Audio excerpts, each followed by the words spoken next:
decisions. Okay, so yeah, the recording has been started and I'll share my screen.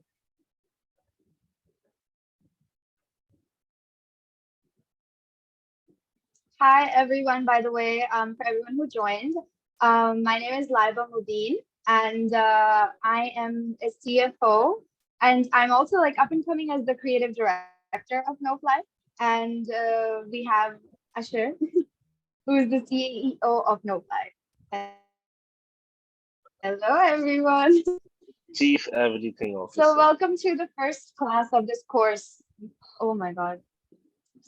If at any point you guys feel offended by Asher, just kick him out. We don't need him. Oh, what? Anywho, let's start. Let's Okay, start with yeah, our first class of this course. okay. So, hey guys, how are you? Okay, so I'll just start. So basically, I'll just first go through the syllabus outline of this whole course and what we are going to teach and what we are going to teach today. And just to give you some basic idea of what you can expect from this course and whether you should be attending the next classes or not. So I'll just go through the syllabus outline once. Okay.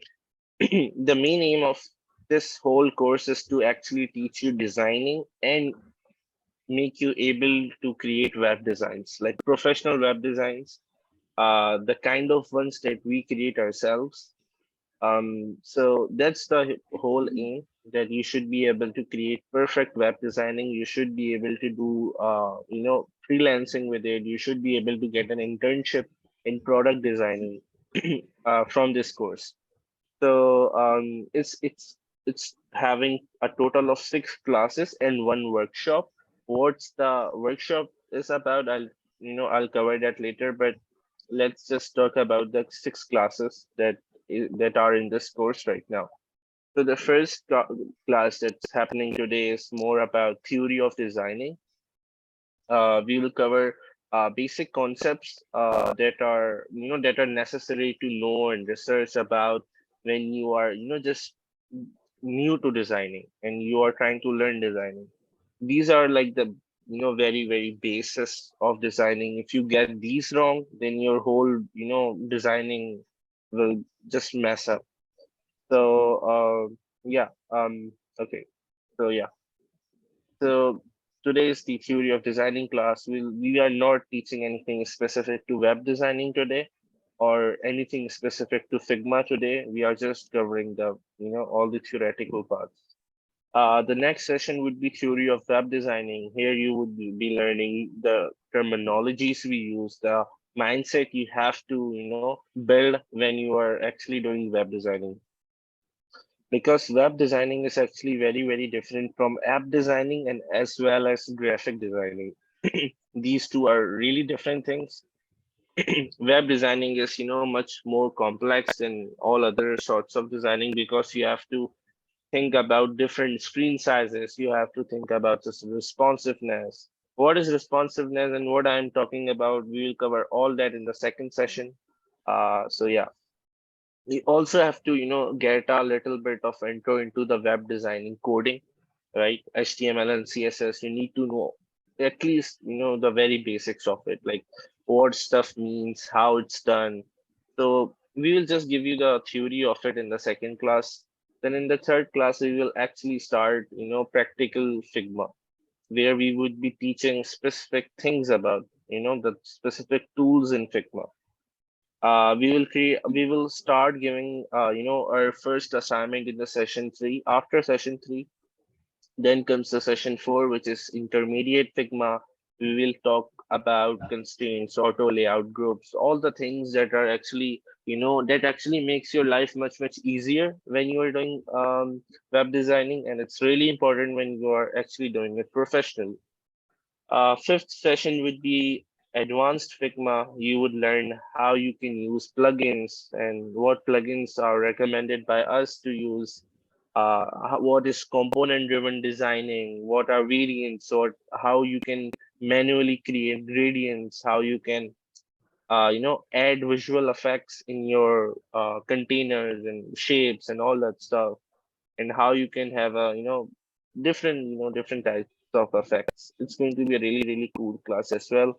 And in the last class would be a fully practical web designing class. Like we would be building a complete website live during the session. So we would start from the very basic things like nav bar, footer. You don't need to know what are these things. We will teach you in the next session. But yeah, basically we will teach you everything about web design.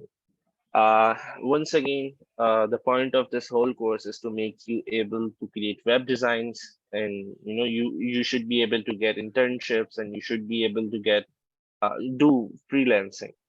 So yeah, in total, there will be 3 to 4 assignments. The first assignment would be given after session number 3. The first 2 classes are theory. We may take your quiz in the first 2 classes, but for today's class, you can just relax. Okay, so yeah, should we start with the content lab? What do you say? Yes, let's start. Okay, Let's start. guys, are you clear about the whole syllabus outline thing? Abhi say quiz, yeah. Please just give a thumbs up or say yes in the Okay. So all okay comments. was. Just let us know if you guys are clear. Okay. Awesome. Awesome. Okay. So the first thing that we are going to teach today is actually typography. Now, what in the world is typography? Um, Basically, the whole fonts, the way I have created this presentation, the way you are seeing Zoom, the text in Zoom. There's a whole science behind, creating and writing text, and it's called typography. The first concept that we are actually teaching in typography is what is a typeface. The only thing you need to know right now about a typeface is it's a collection of fonts. Now, what is a font?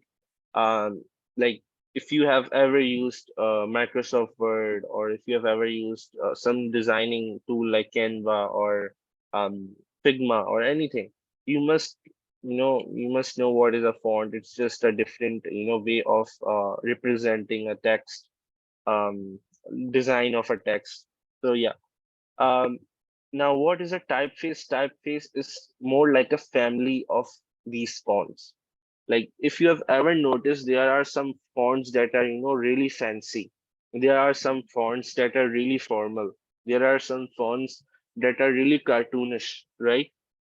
So there are different families of text or fonts, and these families are basically called typeface. There are around 5 main typefaces that we are going to cover today. It's everything that you need to know as a beginner in web designing, and you might never ever even go beyond these 5 typefaces. But yeah, let's start. So the first one is actually serif. Serif is, it's the definition of serif is a slight projection finishing of a stroke of a letter in certain typefaces. What does it mean? Let's look at this diagram. So these fonts have small lines, which is also called serifs, at the ends of each character. If you look at the end points of this A, let's say this last one, you have this under here, you have this at this end point, you have this at the top point. So all these endpoints have some sort of lines, right? So these texts are actually called serifs. Okay. They are associated with traditional or formal designs. uh, Basically in web designing we rarely use these rarely we use these font types, because it's not as modern, and it doesn't look that good in web designing. They are a bit hard to read, and when it's like a whole paragraph, it's really hard to read, because if you look at this font, at this text, which is this one, dot something.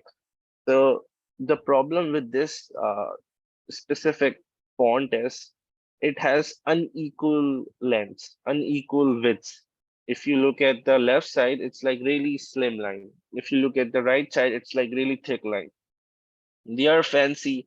You can use them in headings sometimes, but for longer types of texts like paragraphs, like descriptions, like supporting content, it's not a really good idea to even use them. So these are the first type of font family, or you can say typeface. The second type of typeface is sans serif.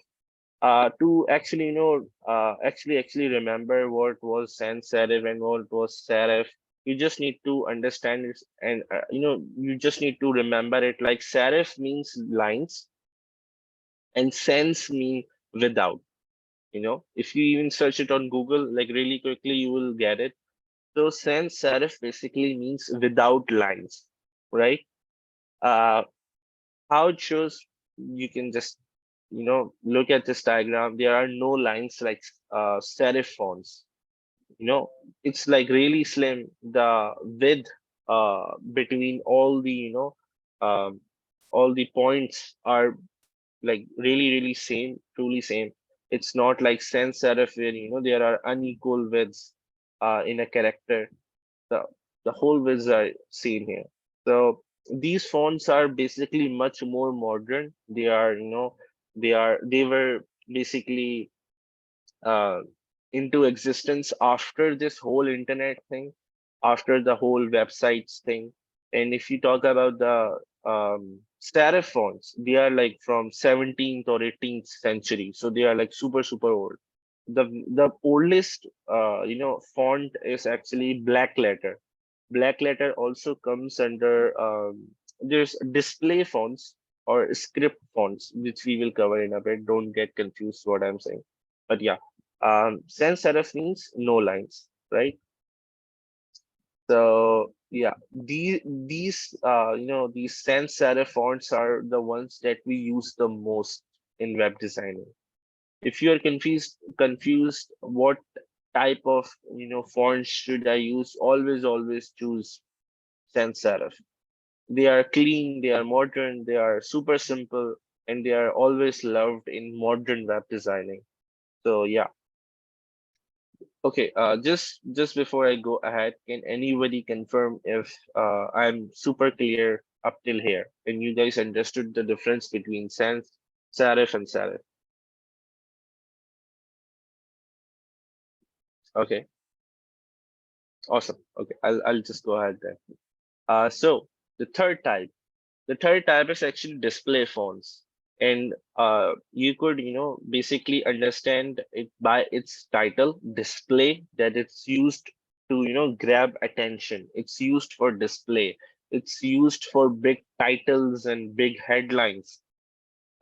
Please note that I have not said heading. I have said big headlines, because headline is like a different thing. It wants to. It is only used once in your website, or very rarely. But headings, on the other hand, are used like a lot in your website, right? So it's used very rarely, but they are really good for catching some attention. I'll just give you a quick example. I had shared this design with you guys in the spam group a while ago. So if you see this, the e-learning workshop text, it's basically display font.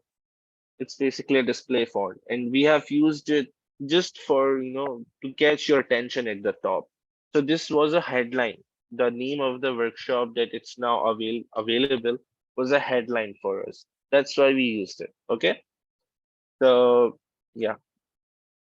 Hmm.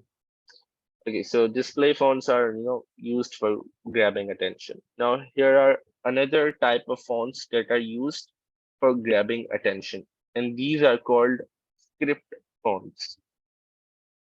Okay, so what is the difference between a display font and what is the difference between these two things? So script fonts are type of fonts that actually imitate your handwriting, a person's handwriting. So if you try to notice what's the difference between these two, fonts, script fonts are actually closer to a human's handwriting. So if you just try to read this description, which is these fonts imitate handwriting or calligraphy. They are mostly used for decorative purposes or stylish headings for special emphasis. So you know they are again used for headlines or stylish headings or titles, but they should never be used too much. Like once or twice is good, but not too much. You can use them in your covers like we did in this website. This is a cover, right? So other than that, don't use it too much. So yeah, these are the four types of fonts up till now. Just tell me if you guys are super clear with display fonts and script fonts.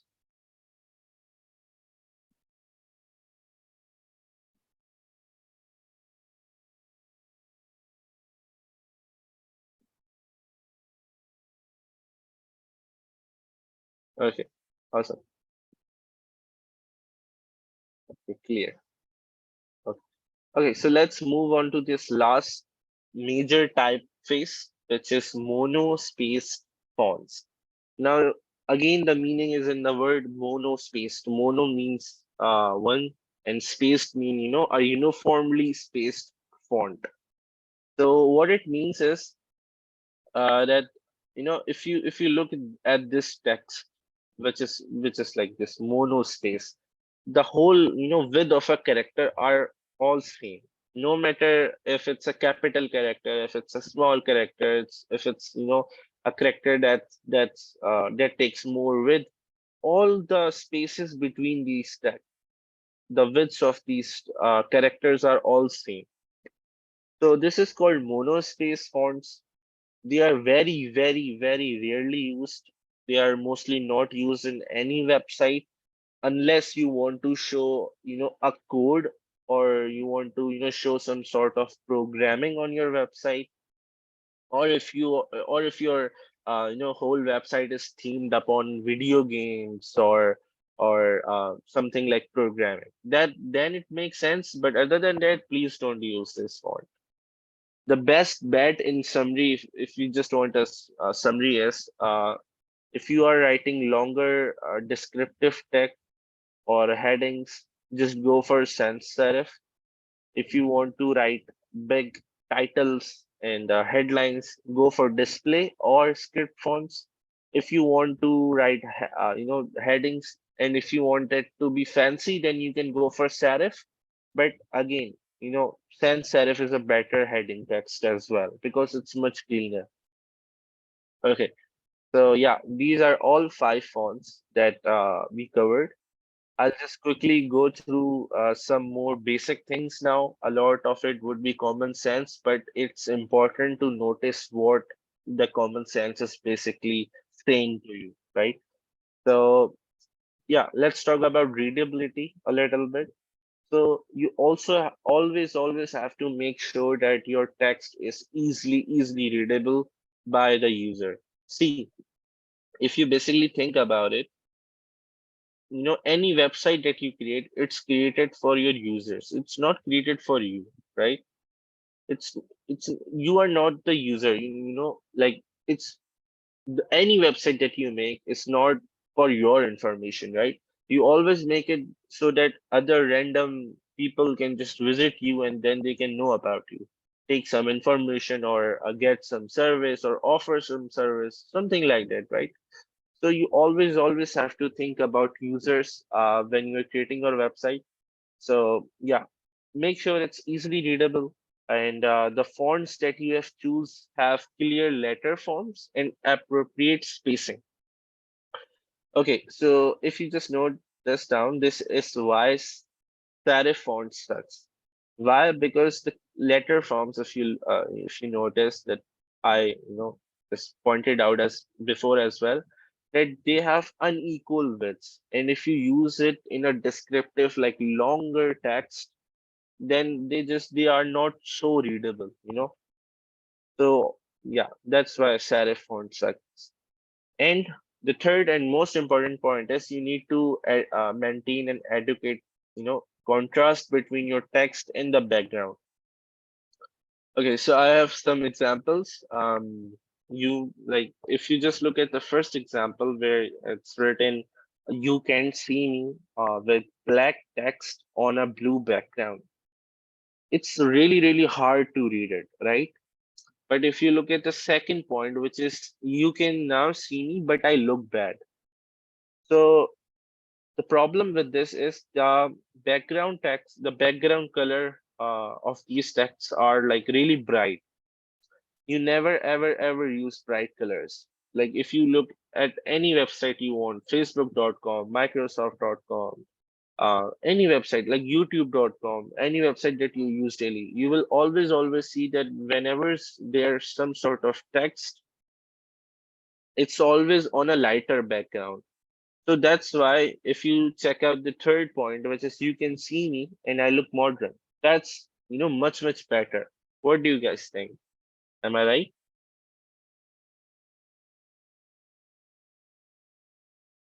Right. Okay, so Saad was asking if there are any example for monospace fonts. I'll show you one. Uh, I'll show you an example for the whole typography, so don't worry about it. I'll just go over quickly. Okay, okay, so yeah. Let's talk about line heights, line length, and spacing now. Okay, so we always have to, spacing is one of the important parts in our whole, course thing, or in our whole web designing thing. So you have to be very, very careful about the, line height, because if you make it too less, it's gonna look really bad. If you are going to make it too much, it's again going to look very bad. So yeah, you have to find that perfect balance. Like if you look at these three examples, it's obvious that the third one is much better, right? It's much perfect. So how do you actually come up with a perfect line height? You just iterate on things. It's not actually, 100% necessary that okay, every default line height is the perfect height. Like let's say, let's take this example again. You just look at this. So, you know, this whole text, "B e-learning workshop," it had very different line heights. Because the D word, THE word is smaller, it had much, closer line height. So it was being really, really close to the e-learning word. So what I had to do was I had to manually add some spacing between, like some height between these two texts, so it could look uniform with the workshop text. It could look much better, right? But if I would have left it with the default line height, it was looking really, really bad. So you have to always see that the heights are actually, uniform, and they are the perfect possible, right? So what I had to do, I had to, try out different heights. I was, just testing things out. Okay, is this height now looks good? No, it doesn't. Does this height looks good? No, it doesn't. So I was, just iterating over things, and that's how you come to a point where you are like, okay, now this looks perfect. So yeah, just iterate over things and find the best line height. Okay. Now let's talk about optimum line length. What I just talked about was about line height. Now let's talk about line length. Okay. Um, okay. So line length is really important because, if you are putting too many characters in a single line, it becomes really, straining for your eye. It becomes really bad in the eye of users, right? It looks really bad. So what's the optimum length? How many characters should be there in a line? It should always be between 45 to 75, and the most perfect length is 60 to 65, right? So just some examples. If you check out this first text, which is hello, my name is Asher, and I'm your instructor for the course of product designing. So what do you think about my style? It's like 120 plus characters. And if just imagine if there were like lots of descriptive text like this, it would have been really annoying to read it because it's so small and there are like too many stuff in one line, right?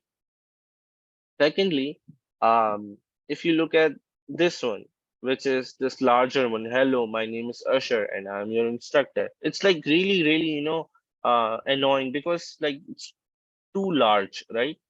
So it's around 24 characters in one line.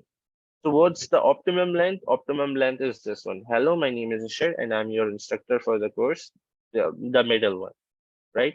It's 65 characters in one line. It looks much, much better in the eye. If you want to read, longer things, like a book or something, or if you have lots of paragraphs on your website, just always, always, always remember this rule. Okay. Okay. So am I clear up till this point? Is it not getting boring, right?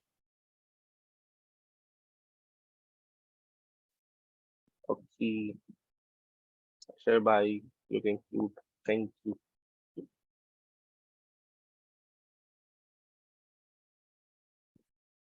Okay. Awesome.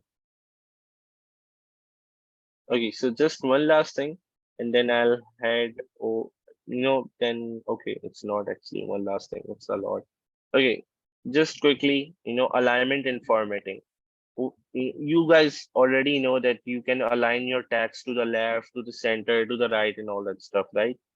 So one tip that I'm going to give you is when there are longer amounts of text, always, always, always use either left aligned or right aligned, because if you align longer descriptive text in the middle, okay,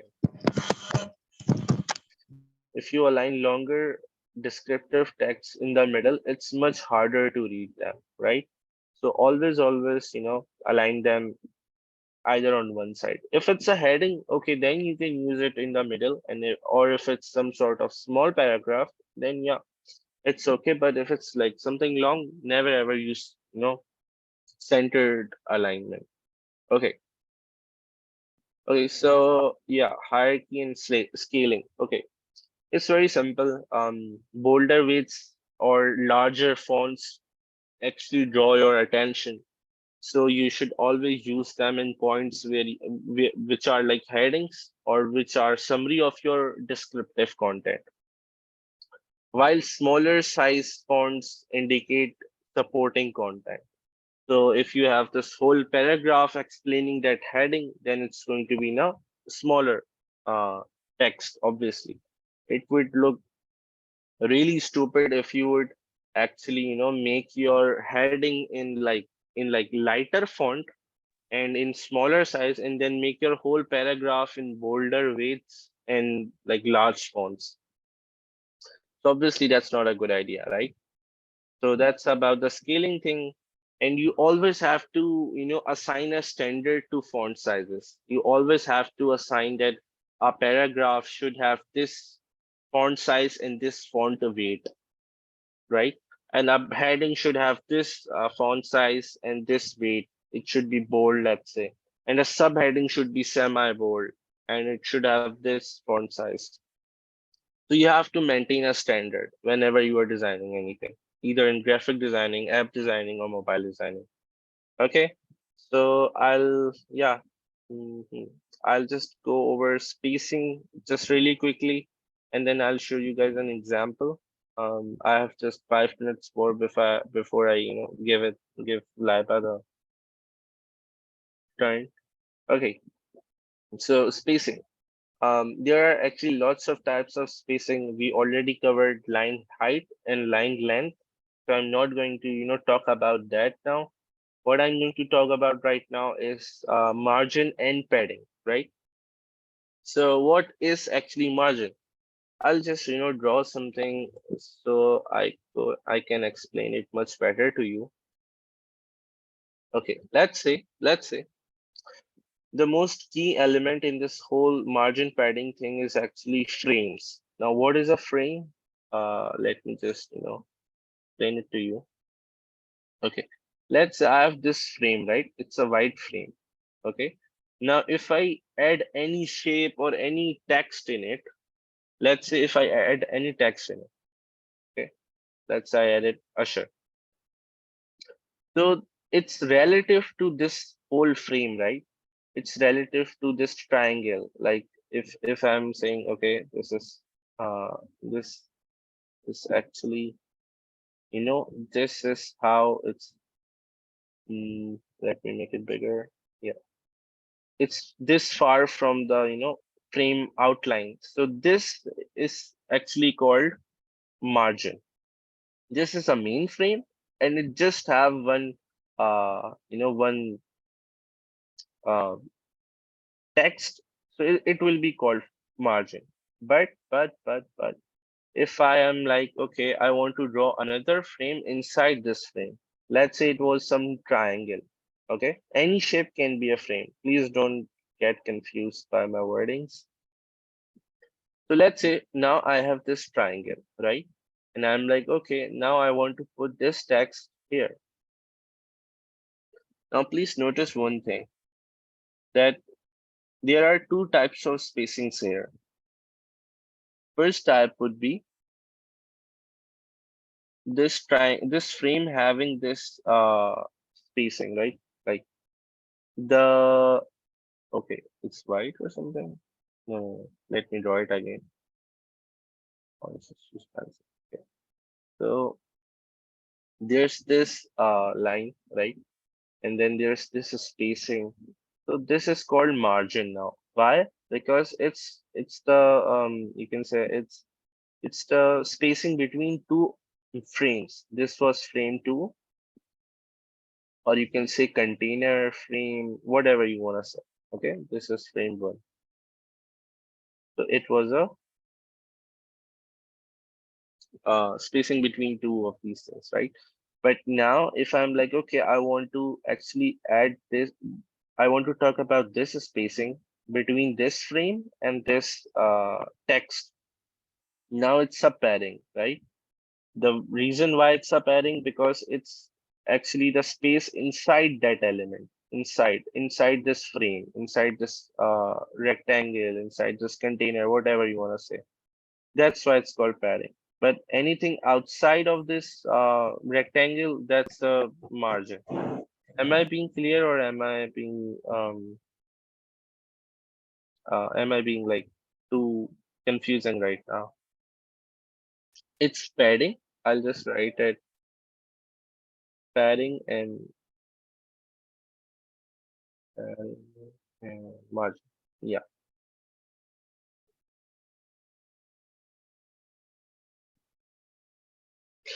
Okay, just one more thing. If it doesn't make 100% sense right now, don't get too confused. When we will be actually, designing stuff, it will make much more sense. Okay? Okay. I'll just give you one more example before I end it. Okay. So if you look at this nav bar, this whole, menu bar, where there are buttons, right? Okay, so you can see there this whole transparent thing is a frame, right? Yes or no? It's a frame, right?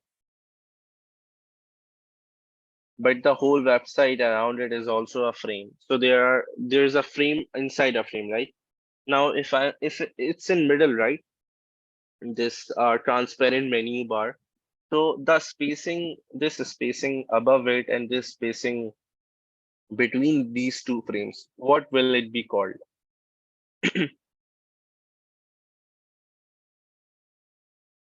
Hmm. No, no, no. See, it's two frames and the spacing between the two frames. याद करो. Yeah. Spacing between two frames was margin. Yeah.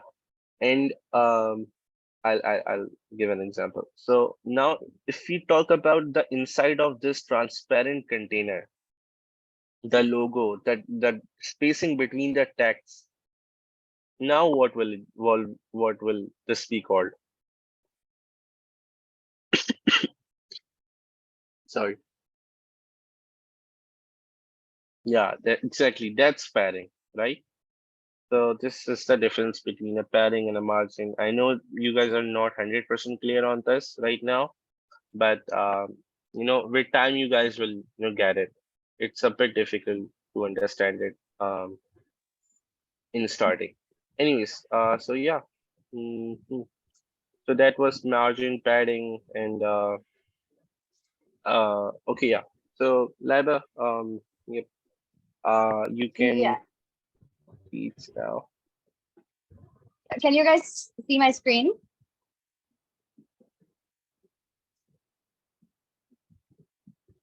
Can you guys see my screen? Can you just let me know? Okay, perfect. Right. So hi everyone. I won't because I'm like hosting the course on my iPad. I won't be able to see your guys' comments. So I'll just have to figure that part out somehow.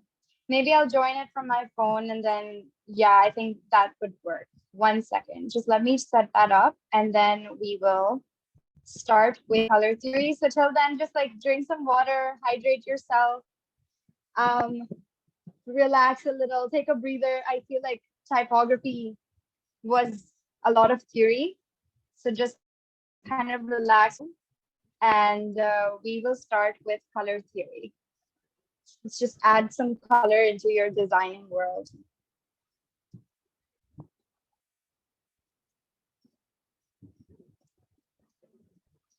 Okay, right.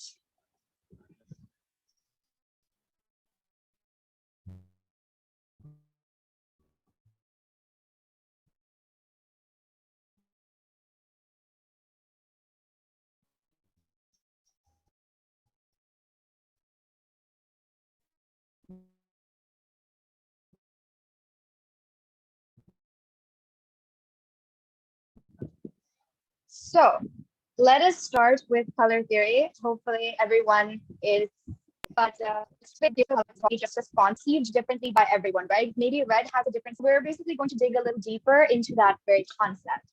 So what exactly is color theory, right? So color theory in designing is the science and the art of using colors, right? It's just basically how colors are perceived. What do they exactly communicate to you as a viewer?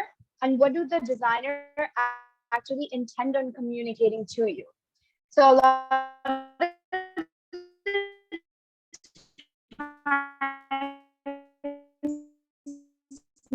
maybe they Is don't Laba lagging for want you guys as well? text to communicate anything. And so what exactly will that color be and how exactly Laba, you are lagging a bit.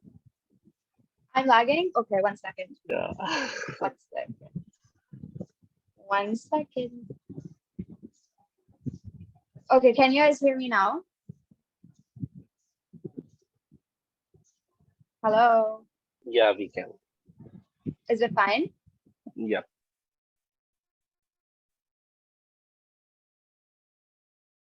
I think it's gonna lag again.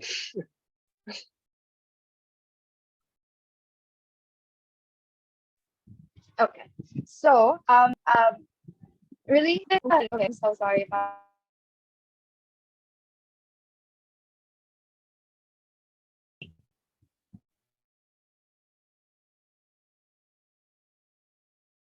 Uh, Laba, it's lagging again.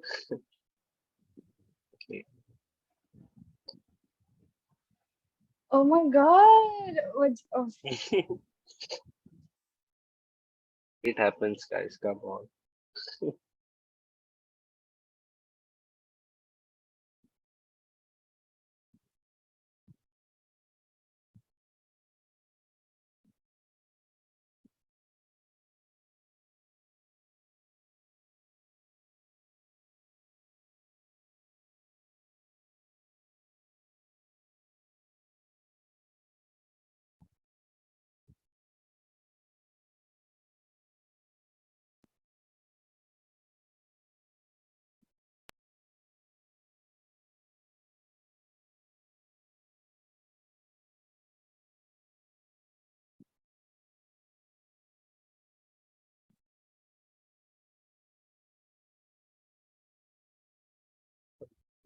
Nice.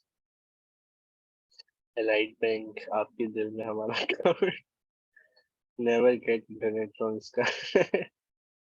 Guys, recommend us some better internet.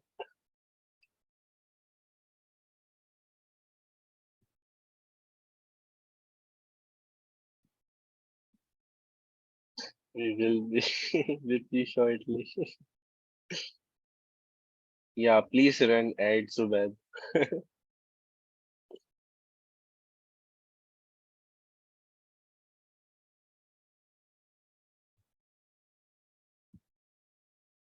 Uh, Lab internet is like a bit problematic. She's gonna figure it out though. Don't worry. Just one thing, we might get a bit late, so the class would end at 5:15 or something. But yeah,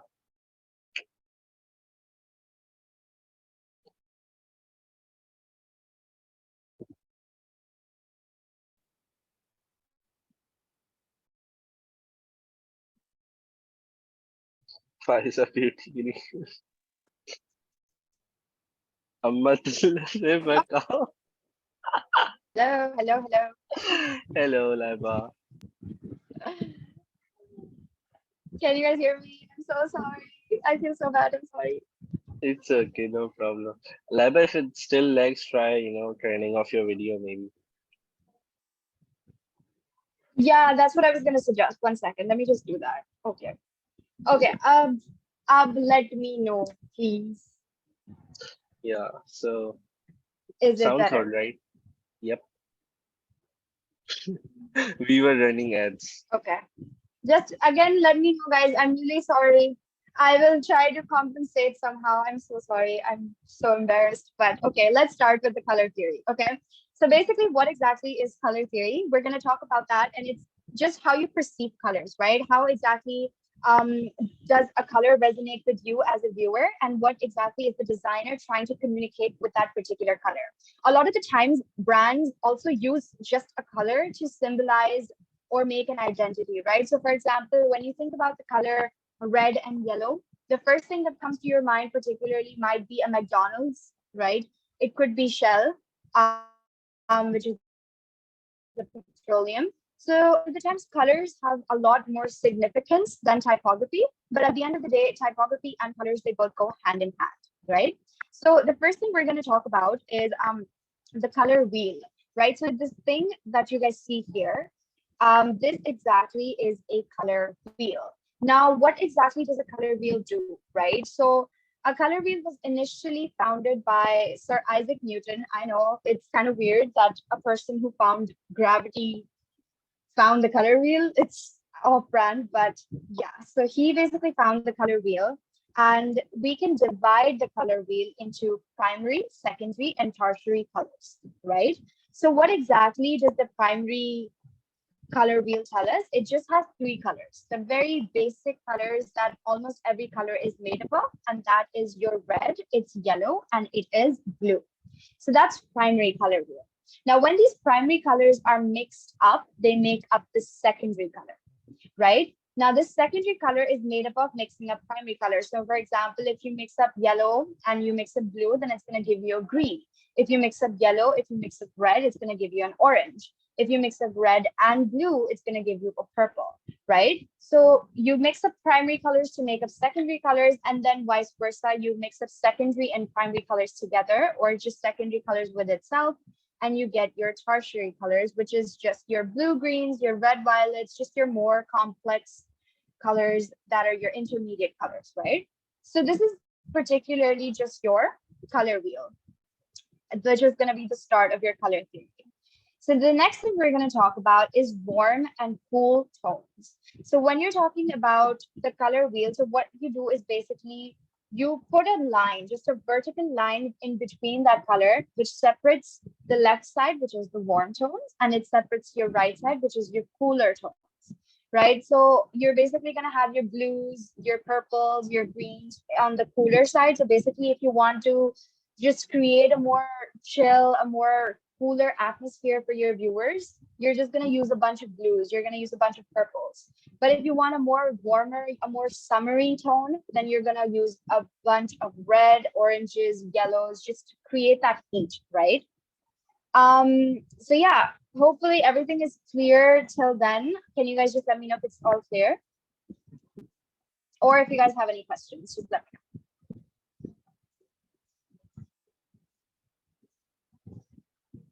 It's clear. Okay, perfect. Thank you. Okay, so next up, we're going to talk about hues, shades, tints, and tones. Now, these are some 4 words that you're going to interchangeably just going to, I don't know, hear a lot in the designing world. And the very basic thing that you guys can just learn about hues are just hues means your normal colors. So basically all of these colors from the color wheel, all of these colors, just normal, unchanged, unamended, just your normal colors are called hues, right?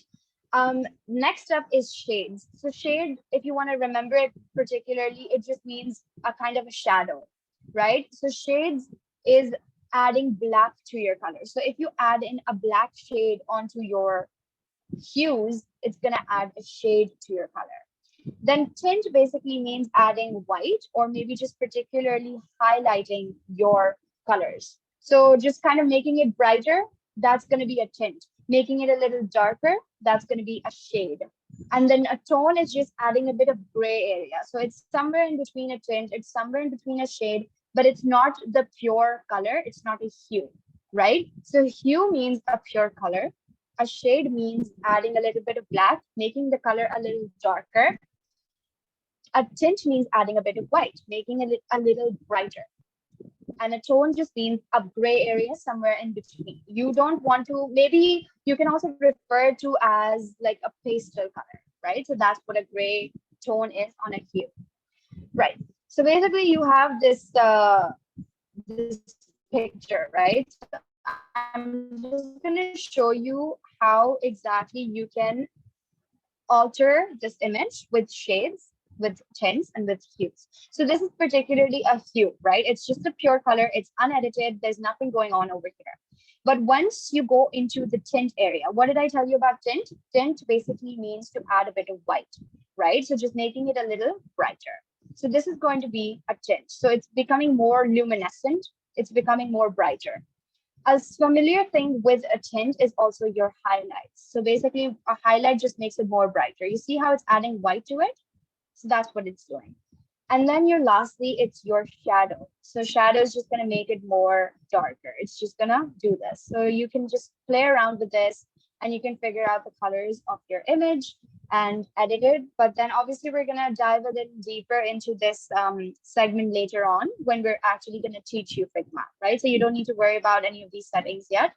I just wanted to kind of explain to you how exactly do you use a shade, a tint, and a tone in designing. So just let me know if this concept is clear to you guys or if you guys have any questions. I know colors can be a little complicated, but we'll get through this. So just let me know if it's clear. Thank you. Lovely, lovely. Right.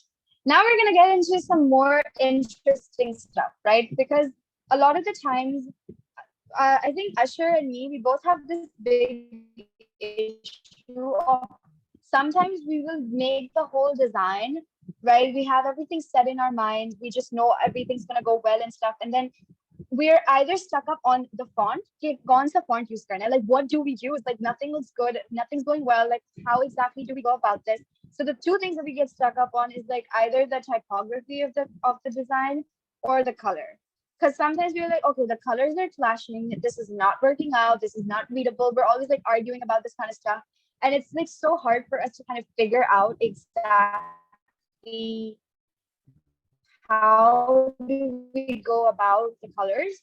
So there's a need to note it down. It's just a very basic thing. And then from there on, you can just always go about your way of whatever feels right to you. But the first thing that you guys do need to cater to is 3 things, right? So complementary, analogous, and triadic. So first things first, we're going to talk about the complementary colors. Now, what exactly are complementary colors? Complementary colors are just your opposite colors on the color wheel. So for example, your orange is right opposite to your blue. Your orange a darker orange particularly is right opposite to your lighter blue. So just the opposite colors on your color wheel are your complementary colors, right? So what do complementary colors do exactly? Like, what's their purpose? Why do I need to know? What do I need to do with these complementary colors? So what complementary colors basically do is they just create a very sharp contrast between your designs, right? So basically, if you have a text, right? And if you have an image that you want to put underneath that text, so maybe you can have that image be a dark blue, and then a text of a lighter orange will just make the text pop out more. So it just creates that stronger contrast between two colors. And if you're just wanting to, make things more prominent, make things more dominant in the design, this is the best way to go about it. Just choosing the opposite colors on the color wheel, and you will have a beautiful design that's going to just, be more attractive, more contrasting, and it's also going to pop, right? So just the right message that you want to give, just make it a little more of a lighter color on a darker background. The next one is analogous. So analogous are just three colors. If you're particularly looking into using three colors, you can also use two colors. It's fine. It's not necessary to use three colors. You can also use two colors. But the thing is that these colors are side by side. They're right next to each other on the color wheel. So for example, if you particularly want to have a color that's the dominant one, right? And then the other colors basically just support that text or that color. So for example, you can have this dark purple as your background, right? And then you can maybe have a few patterns of this lighter blue, a darker blue color. And then the text could be a very light blue. So these things are all just going to be following a theme. They're all going to be on the cool tone side. They're all a cool tone website or a cool tone design, but they're all supporting one another. So one could be, just the normal regular color that you have. Then there could be a text color. All of these things, we're obviously going to dive a lot deeper, which is going to create a better understanding for you in terms of designing. But just know that analogous designs or analogous colors just mean that you're using colors on the same side of the color wheel and they're next to one another. Like you cannot be like, I'm using a dark blue and then you're using a green and you call it analogous. That's not how it works. So they always have to be right next to one another to support each other. The last one is triadic, right? So triadic basically is just equal distance from one another on the color wheel. So that makes up a triangle if you're using two colors. If you're using just two colors, then it's going to be complementary because they're right opposite to one another. But if you're using three, then it means triadic, which makes a triangle. So you can have a red, you can have an orange, and you can have a light blue, and they're equally spaced on the wheel. So you can have, again, usually it's preferred to have a lighter text if you want the text to pop out more.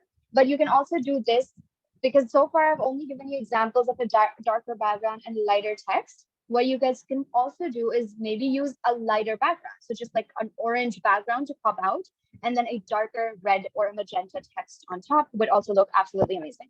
So just remember that these are just a few basic rules for coloring, which are going to make you, help you in kind of understanding colors better, making quick decisions instead of just following your lead with the design. So like if you're always just like stuck up on like what color do I use, I think remembering these basics will really help you make like a quicker, a faster decision and like a more informed decision. So yeah, that is one thing that I wanted to also let you guys know: complementary, analogous, and triadic. So just let me know if this is also clear. I know there's a lot of theory in today's course, but it's gonna be worth it soon after you're gonna practice these things. So I think you're gonna have a better hold of these concepts. So just let me know if this is clear, and then we will move on. Thank you, guys. Thank you. Also, I'm really sorry I cannot open my camera, but we'll have to make do because I feel like having the camera on is just gonna be more engaging. But yeah, right. So a bit about color theory, right? So I hope you guys remember the fact that I told you guys that color theory is all about perception, right? How exactly do you perceive colors? What does a color make you feel, right? So there are some things, and there is always a reason behind a brand using a particular color.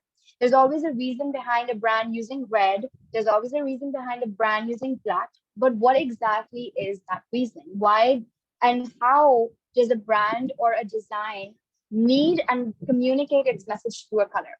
So there are a few colors, the very basic colors that you guys should know about. And these colors particularly just are all about perception, right? So one thing that I want you guys to know about is red. One thing I want you guys to do particularly is I want you guys to do an exercise actually. Let's do this. So when I say the name of a color, just comment down below the first word that pops into your mind or the first feeling that pops into your mind with regards to that color. So let's talk about the color red. What is the first thing that pops into your mind? Just write that down into the chat below. The color red. What do you think of it as? Emergency. KFC. Very nice. 911. Okay. Roses.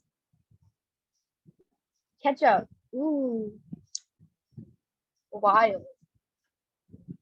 So a lot of them, oh, Obed is in his field right now.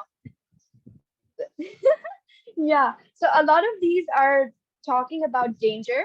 I'm getting the perception of danger. I'm getting the perception of food. There's blood. Okay. Trigger warning.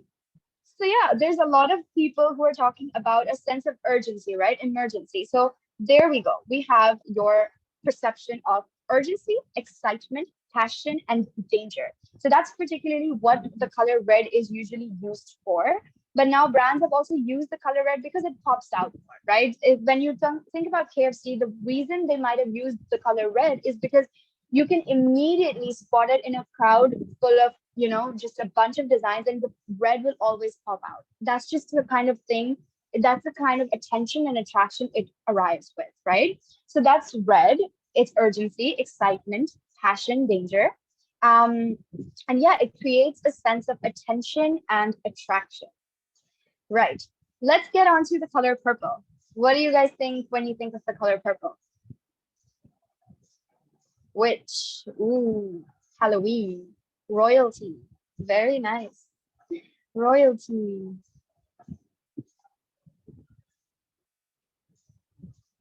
K-pop.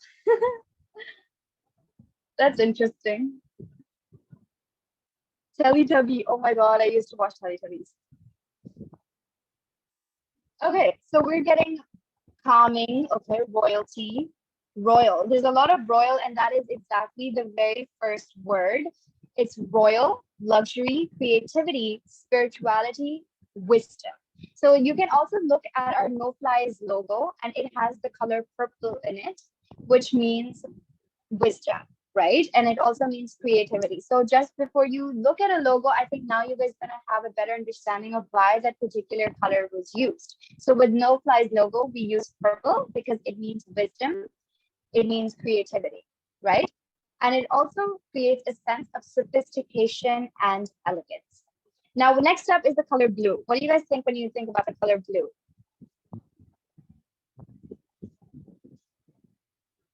Water. Stay hydrated, kids. Sky. Okay. Blue is my favorite color. It is very calming. I will agree. Ocean. It's very, very calming vibes. Again, here we go. We have cool, we have calming, we have trust, we have reliability, we have professionalism, and it creates a sense of security and stability.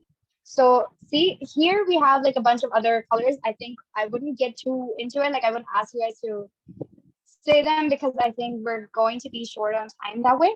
So yeah, we have all of these colors. We have black, which just creates powerful, it's authoritative, it's elegant. In some cultures, it's also the color of mourning. So it also depends on colors, right? It also depends on traditions. So I think when you're designing for a particularly different tradition or a particularly different culture, you should always keep their symbolisms and their color coordinations and their perceptions as well. So you can just create a more informed design, right? We have green, it's calming. We have orange, it's energetic. We have yellow, it's more cheerful, it's happy, and it creates a sense of positivity and optimism. So also guys, don't worry about like the resources and stuff. These will be shared with you. So don't worry about that. If you guys wanted to take a screenshot or whatever, it's totally fine. We will share these resources with you. So don't worry. Okay. So now we're going to come on to the second part of color theory, and that is your dominance and emphasis, right? So how exactly do you create a sense of dominance and a sense of emphasis in your designs? You create dominance through contrast, right? You create dominance through shades and through shapes and through sizes, right? So identical items particularly can never dominate each other. So for example, if you have a square of the same size against a square of exactly the same size and the same color, they're not going to be dominant over one or the other. They're going to be the same. You are going to either look on the left rectangle, you're either going to look at the right rectangle. They're both the same to you. They don't communicate any particular message or any particular emphasis to you, right? So how exactly do you make sure that the message you want to communicate is emphasized on enough? It's the one that's in focus. It's the one that the viewer looks at the very first, right? So in order to exert that dominance, an element has to look different. It has to look different from the rest of your design. It has to look different from the rest of the elements in your design. And so a dominant element is particularly also known as your starting point. It's the element that the viewer wants to look at first. So for example, when you go to Dolman Mall, I don't know if you guys have been to the recent Dolman Mall or whatever, but if you go to a Dolman Mall and you go into the food court, and there's always one restaurant or another restaurant that's opening up, right? Like it's soon to be there or whatever. They have this big board that's covering up the entire construction site. And in the middle, right in the middle of that banner, there's always a coming soon or an opening soon that's in big bold letters. And it's right in the middle of the banner. That's what dominance is. That's what emphasis is, right? So they want you to know that that's the first thing you should read, that this restaurant is opening soon. That's how they create an emphasis, right? So this is just giving you guys a bit more perspective onto how exactly people use dominance and emphasis, and it's not some made up fact. People want you to see, okay, this restaurant is opening soon, and that's the kind of emphasis they want to put on that message. And then you read below, okay, Dolman Mall likha hua hai, there's lucky one written at the bottom, and all of that, right? So how exactly do we create dominance and emphasis? So there's a bunch of factors that you can play around with when you want to create a message. So you can play around with the size of an element. You can play around with the shape, the color, the value, the depth, the texture, the density, the saturation, the orientation, the local white space, the intrinsic interest, and the perceived physical weight, right?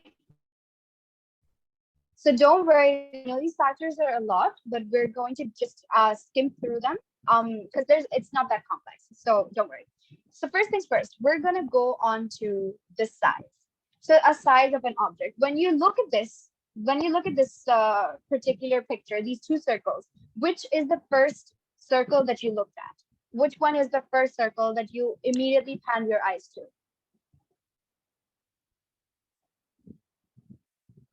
It was the left circle, hopefully. Yeah, the bigger circle. Exactly. So that is how you created the emphasis. You were like, okay, the smaller circle is insignificant. We don't want it to communicate a message. We want the bigger circle to be in like eyes level, right? We want that to be seen first. So that is how you create an emphasis with size. When you talk about shape, now these two shapes are both like very boring shapes.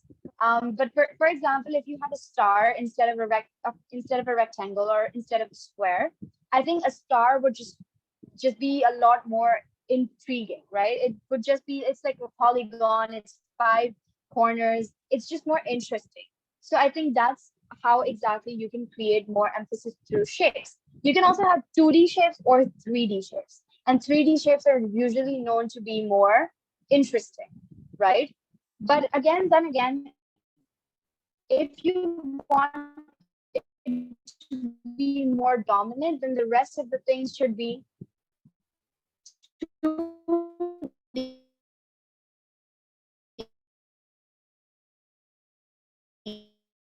and then that one particular shape should be 3D to stand out more.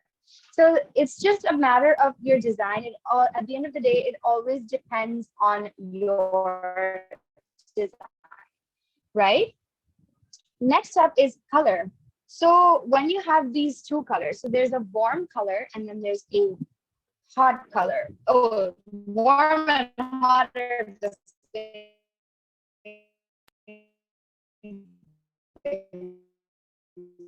I'm sorry. There's a cool color and then there's a warm Laiba, you are lagging a lot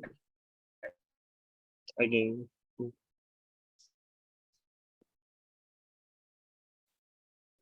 right? So it just stands out more. It's even behind it is, but you can red is just a lot more appealing. Okay, can you guys hear me now? Can you please repeat? Can you guys hear me now? Yeah, we can now. Okay. Okay. Thank you for letting me know. No So yeah, we were talking about colors, right? So red is particularly a more dominant color as opposed to any other color on the color wheel, unless you put it next to a black, because black is just a lot more dominant than red. It has all the colors in it. Now we're going to talk about the color, the value of the colors, right? So value particularly means the brightness of the color. So for example, this neon circle is a lot more brighter than this darker blue. So the first thing you would look at in terms of the color is going to be the neon color. Most probably it's going to be the neon color because it's just a lot more brighter. It just appeals to you more, right? And then we're going to go on to the depth.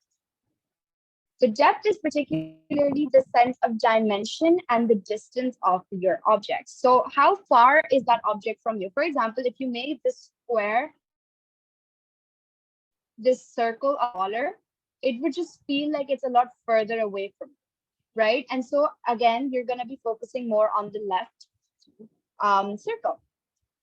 But when you're talking about your dimension, you could also talk about 2D, you can also talk about 3D shapes, you can also talk about 4D shapes, right? So it's all about the depth. If you want your dominant element to be a 2D shape, then you're going to have to particularly figure out what the rest of your design is going to look like. Maybe it's going to be 3D, maybe it's going to be a little more different because you want your dominant element to stand out at all times, right? Now we're going to move on to your texture. So when you're talking about texture, you can always give different textures to your elements. You can make it glossy, you can make it grainy, you can make it matte, you can make it into a marbled texture. Textures, again, you can play around with it depending on the kind of design you want to go for, right? A lot of the times people go for a glossy text, but some people prefer noisy textures to be more of an aesthetic sense. So yeah. Okay, Masara Fatma asked a question. I think in the value thing, it will also depend on the background the color is on, because neon on white just minimizes it, in my opinion, because if you use black background, only then neon will stand out. Yes, exactly.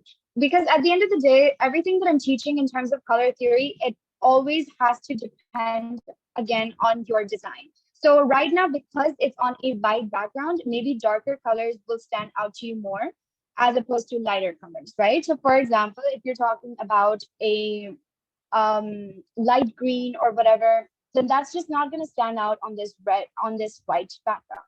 But if you put it on like a darker blue or a black, it's just going to pop out more.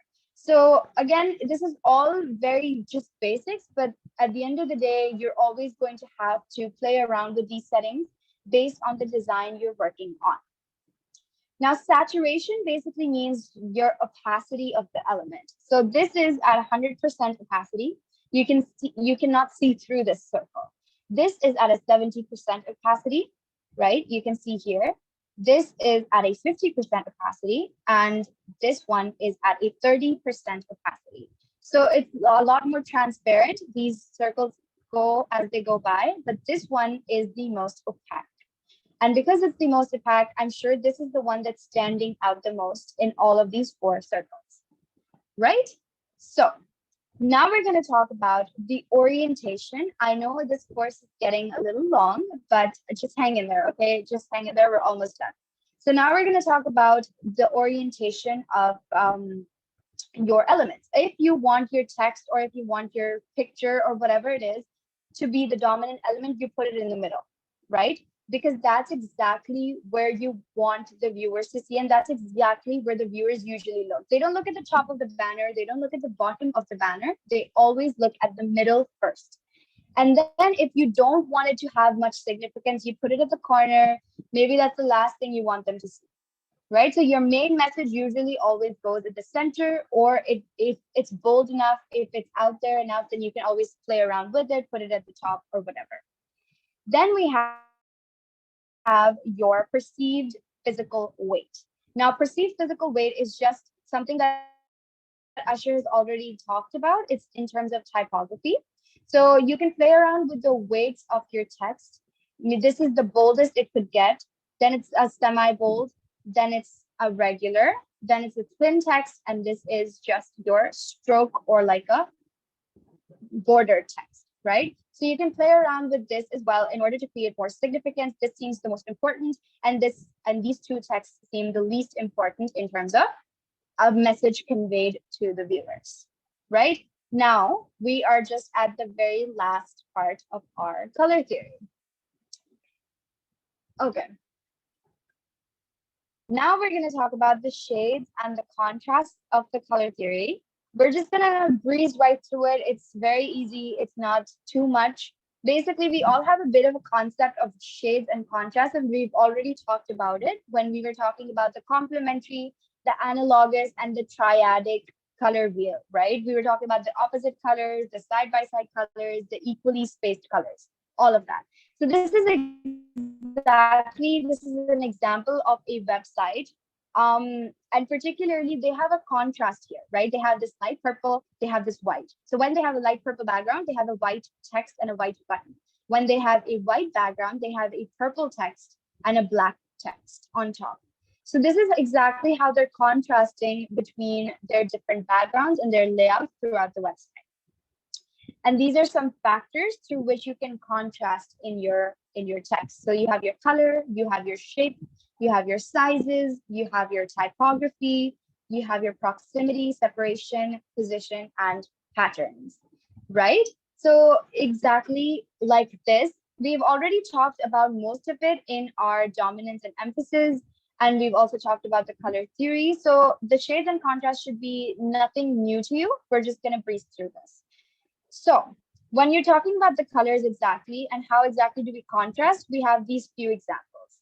So this is a black background and it's a white text. This is the very basic, all of us know about. It's the black and white background, the black and white text. So this is your basic contrast example. And then we come up to your hues. So hues, we've already talked about complementary, we've talked about analogous, and we've already talked about the triadic. So in hues, we had the 2 opposite colors. So we have a dark blue and we have a light orange. In analogous, we had your 3 colors which were side by side. So we have your dark purple, we have your slightly darker blue, and we have your lightest blue. So these are all in contrast with one another. And then we had your triadic, which again has your 3 equally spaced colors. And these are just examples that I would like to give you guys, right? So we have your lighter blue, we have your orange, and then we have your red. So this is exactly how we can contrast with color. We have your color on your warm, and then we have your warm on your cool background. So this is a cool background, you have a warm color on it.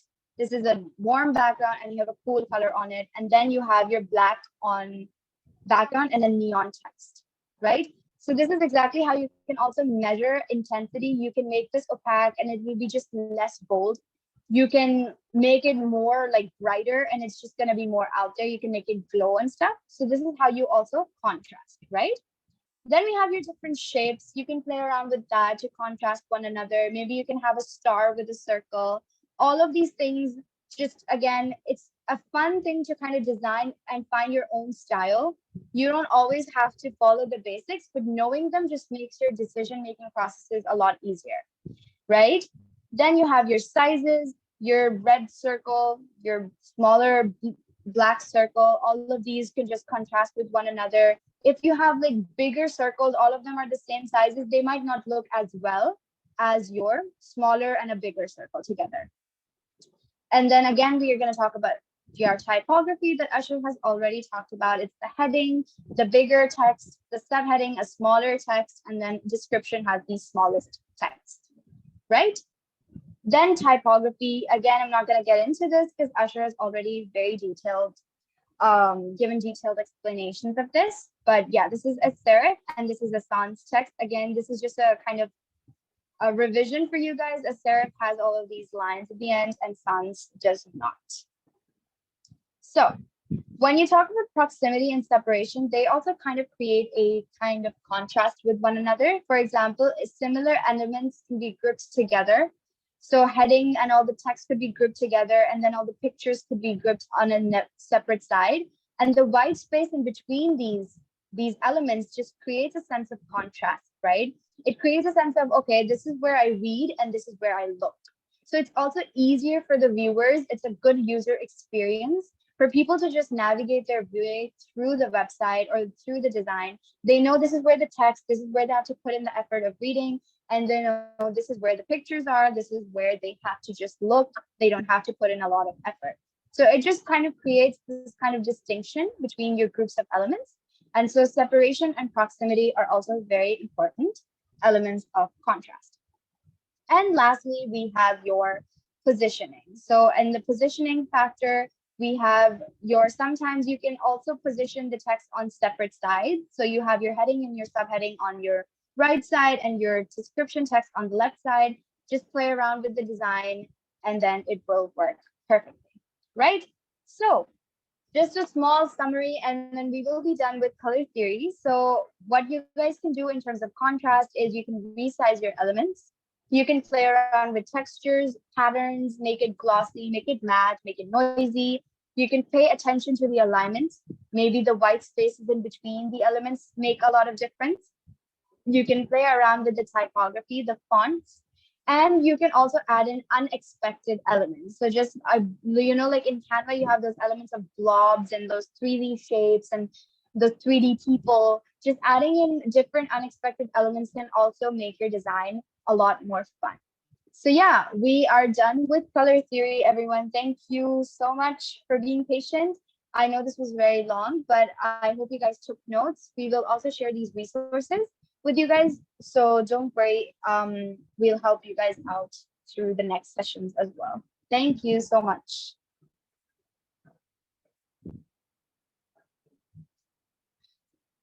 Okay, so yeah, okay, so we personally think it's like way too long, and it's like we have already taught a lot of theory. We had one more topic to teach today, but we're just gonna skip it to the next session because it must be, 2 minutes for this one already. So, yeah, we will meet you guys tomorrow then, and thank you so much for attending today's session. I will just open the discussion group for taking your reviews, the chat in the discussions group, and I'll take the reviews there. So thank you so much for attending. And yeah, one more Thank thing. you so much. Yeah, and one more thing, we will, give you guys a proper schedule of classes because it was just the first class. We just wanted to, do it. So we will give you a proper schedule of classes and timings and everything. So yeah, that should help you guys a lot. And yeah, thank you guys. Thank you guys for attending. Thank you guys so much. Also, really sorry from my side for the Wi-Fi. I hope it worked well at the end. Thank you guys. Bye-bye. Ashur Master has given Dobby a soft, obviously. Yeah, I've been asking I should just sponsor my internet. Like, what's going on here?